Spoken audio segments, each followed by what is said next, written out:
Ku ziyarci dan Alhaji MK TV da ke kan YouTube ku subscribe da ƙararrawa domin samun kayatattun interview comedy da kuma abubuwan da suke faruwa a duniya. Shugaban Muhammadu Buhari shekarun ka nawa a duniya? 74. Shekara nawa kake so kai akan mulki? Shekara 16. Wannan ai renin hankali ne. Saboda me kake so kai shekara 16 akan mulki? Za mu yaƙi Boko Haram. Ka sha omo. To me yake damun 'yan Najeriya? Rashin tsaro To amma ina aka haife ka? a Najeriya, A Najeriya a kudu ko arewa? a arewa maso gabas. Amma tun da ka tashi haka girma haka yi wayo haka ana mulki a Najeriya? Wallahi za mu hada ki da Oduduwa ta miki dukan siya wallahi. Shugaban Muhammadu Buhari tsadar abubuwa sai ƙara ƙaruwa suke, kashe mutanen da ake yi sai ƙara ƙaruwa ake yi. Rashin zaman lafiya da rikicin 'yan Boko Haram sai ƙara ƙaruwa ake. Me yasa baka fito kana yin magana kana sa baki? Bai kamata in fito in sa baki ba, Kuma a haka ne kake so ka yi tazarci a Najeriya? da yarda Allah.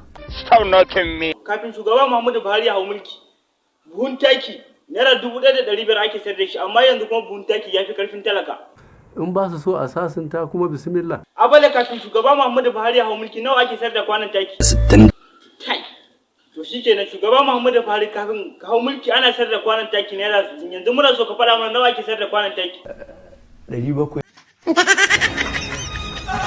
Shugaban Muhammadu Buhari a taimaka mata talakawa suna cikin wani ne kuma gashi bashin da ake bin Najeriya. Ku je ku ga ma 'yan Najeriya ba a ba da kuɗin.